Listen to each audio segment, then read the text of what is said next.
So she was exhausted, and I mean, so was I. But I must say that that was the shortest 6-hour drive I had ever done. Like, we chatted the whole time, and it felt like it went by in the blink of an eye. It was amazing. This is the next morning. We went into town. I'd only been to Portland once in my life before, and I think it was for my brother's hockey tournament or maybe lacrosse, but I had never actually been there and explored the city much.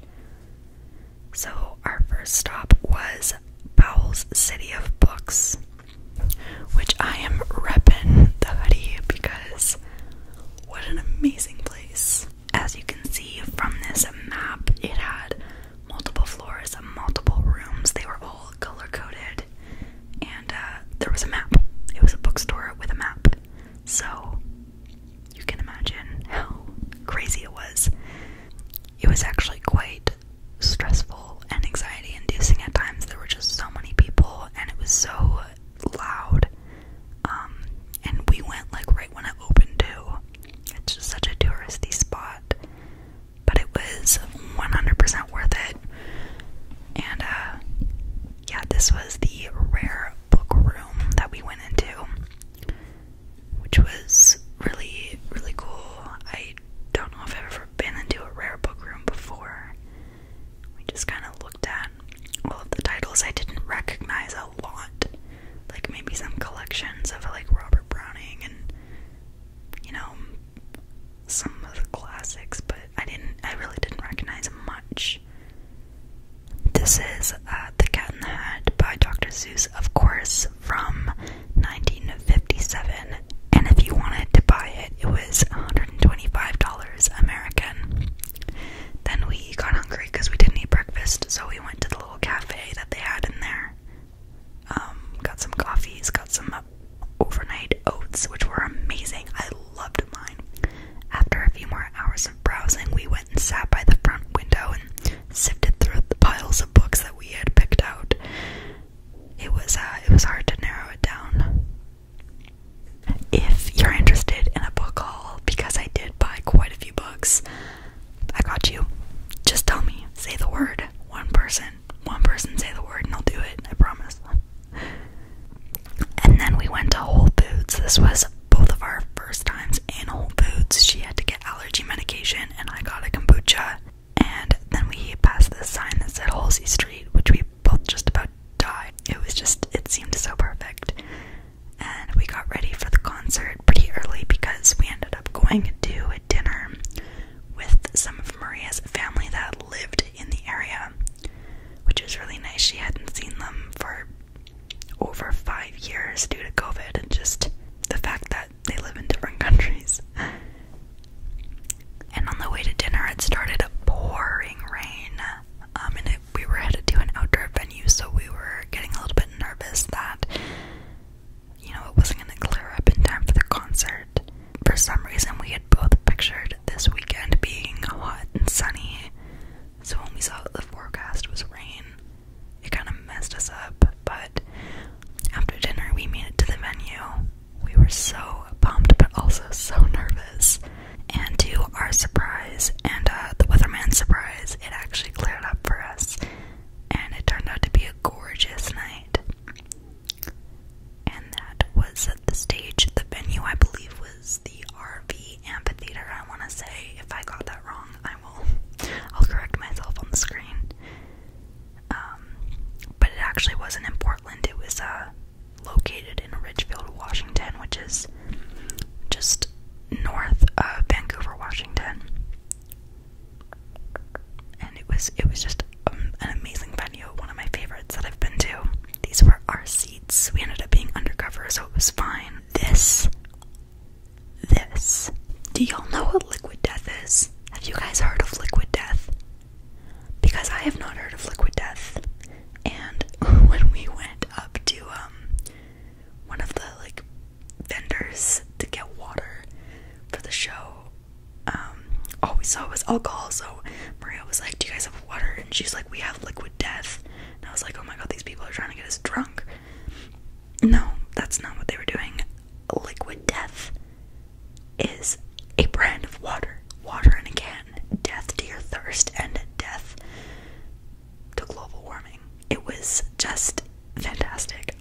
became obsessed. We both fell in love real quick, and then we stopped at a gas station on the way home and picked up a few more because we didn't want to let them go. These are not a thing in Canada, and I've never even seen them in the States before. Anyways, back to it.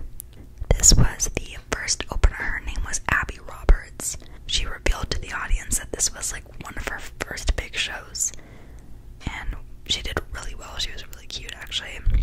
And then this was the second opener, who I was really excited to see because I did actually know one of their songs prior to this. This is the band called The Marias, and yeah, they were pretty good. I did only know the one song. This one guy kept coming on stage with this trumpet. He would play like a wicked trumpet solo, and then he'd walk off, and then he'd come back on and do it again. Then I was just waiting for Halsey to come on stage, and the nerves and the excitement, it was just all incredible. We tried really hard to get GA tickets last minute, but it was impossible. When we couldn't sneak, we tried. I'm not very good at lying, so sneaking into GA isn't a specialty of mine, but Maria thought we could do it, but they had, their security was on it, which I appreciate, so it's fine. No hard feelings, security. So before the show, this warning kept popping up on the screen just to prepare everyone for some mature content, mature themes that were going to be explored throughout the show, which just actually got me really excited because I just know how artistic this woman is, and I knew that she was really going to get deep with this tour, and she did. She did not disappoint. It was just fantastic. So I'll kind of go through some of the clips I took from the concert, but not too many because obviously you can't hear it, and it's angelic. But this was her opening number, and I thought I was gonna cry, but I didn't think I was gonna cry the minute she stepped on stage. Maria and I were both sobbing at this point, and she had just entered.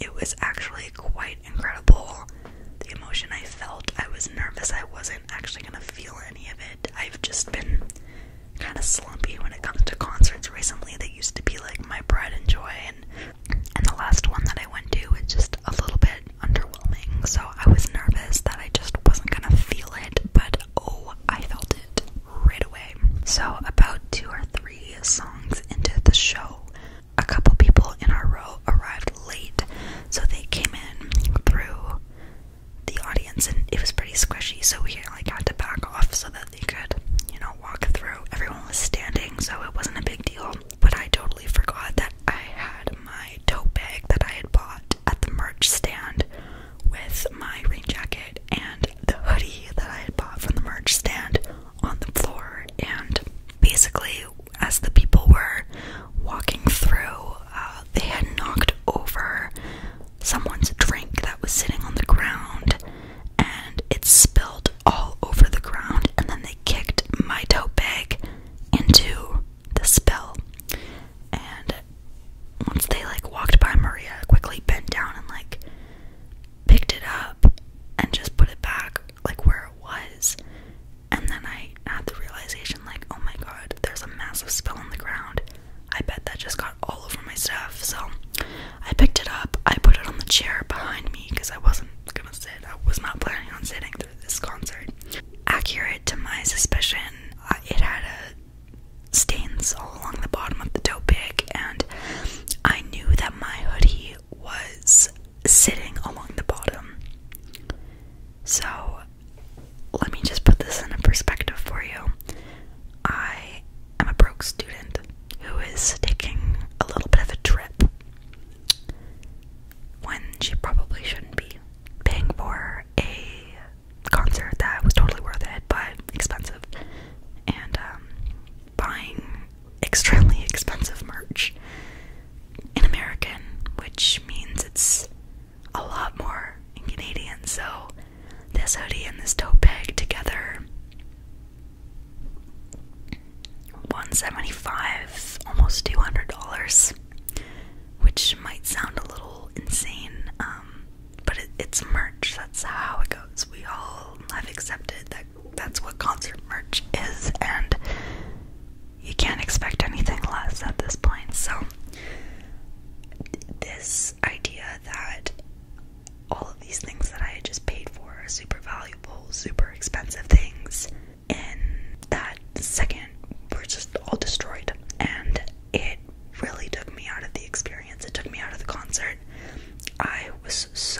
upset. All I could think about was that hoodie, completely stained by this wine that had been spilled on the ground, and I know wine doesn't come out.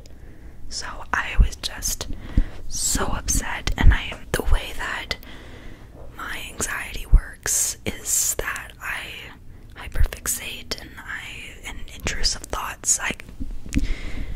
I'm sure multiple people deal with this, so you know what I'm talking about, regardless of the fact that, like, this amazing woman that I had traveled all this way to see was standing in front of me, and I was in a crowd of fans and passionate people, and the sensations of the lights and the music, and it didn't matter. I was still caught up in what had happened to my stuff, and in this moment I am aware enough that this is ruining the experience for me, and that, again, a waste of money. Like, I'm here, I made it here, I need to enjoy it, I need to be here in the moment, be present, but I couldn't.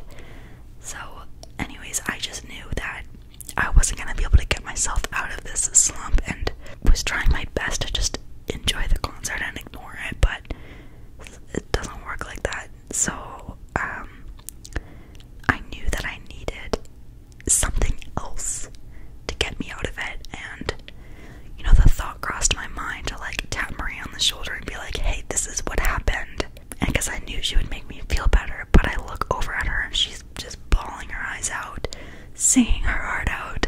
Like, I wasn't gonna steal that moment from her. I wasn't about to ruin it for her, so I let her be, and I just, I kept trying to convince myself that it was fine and that I just needed to be here in the moment, and I couldn't. So at that point I basically gave up, and I was like, you know what, just watch the concert. Like, you're missing out on the vibes, but, like, just watch the concert. Sorry, my camera died. Anyway, so a few songs went by, and Halsey stopped and she started speaking to the audience, which a lot of artists do, but I find that when the venues get bigger and the crowds get less intimate, the shows become less intimate, and you don't get a lot of that. Let's sit down and talk. But she did. She was straight up like, hey guys, I still get nervous before shows or whatever. Like, I'm a bit of a perfectionist. I try not to, like, care about what people think of me, but in reality I do care what people think about me. I want these shows to be perfect for you. And she just went, so I just need to come clean. This show is not going how I wanted it to go. She was like, this has not been a good show. We were like, what? And she said, you probably didn't notice, but there's been an insane amount of technical difficulties. And she's like, I'm a professional, my team is professional, so you probably haven't noticed, but it's been happening, and I know it's happening, and I'm trying not to let it ruin my show, because I know that I can't be perfect, and that you're gonna think what you're gonna think about me, but I really want to do a good job for you guys. She's like, and I don't want to hide it from you. Like, I don't want this to be a mystery. I'm just gonna put it out there, and so now you know. And let's continue. And I was like, okay, nice. Thank you, Halsey, for that. That was really cool. And then a few more times she stopped and she talked about the problem that she has with, perfectionism, and it really hit me, because that's what I was dealing with at that moment. And she went on to perform this song called Be Kind, and it was amazing because she pulled out a canvas and some paint or markers, and she started drawing. And she says that she challenges herself to draw in front of a crowd of thousands of people, and she does this because she knows that the drawing is not going to be perfect, and she knows that she has a million eyes on her, judging her, watching her. It's an exercise that she does to help with the idea that she doesn't have to be perfect, her shows don't have to be perfect, no matter how much she wants them to be. That's not how they're gonna turn out. And it was just so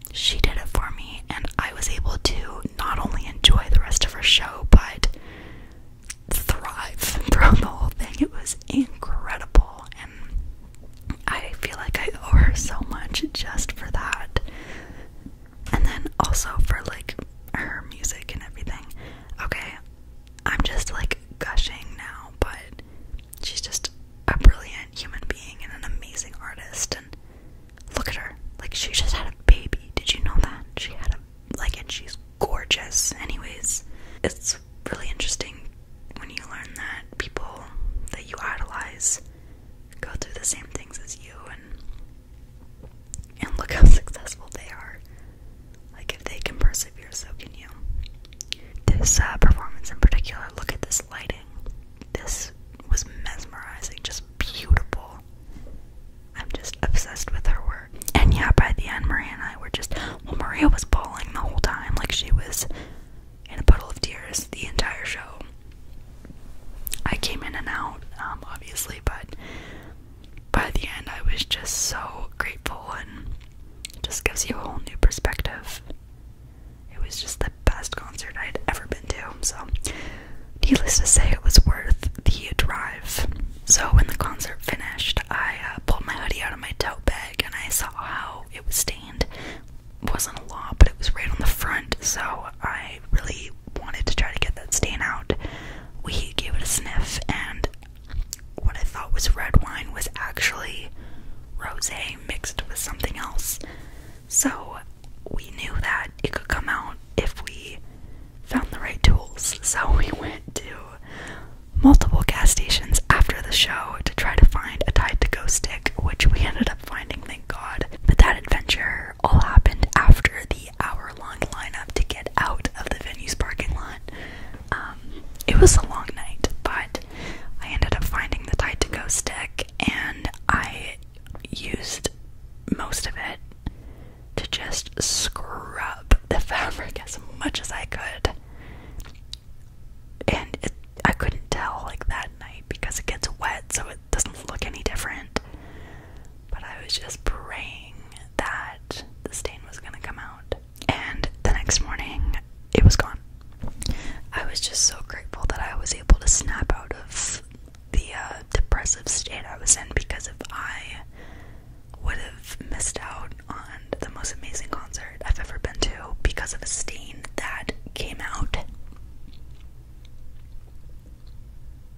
I don't even want to talk about it.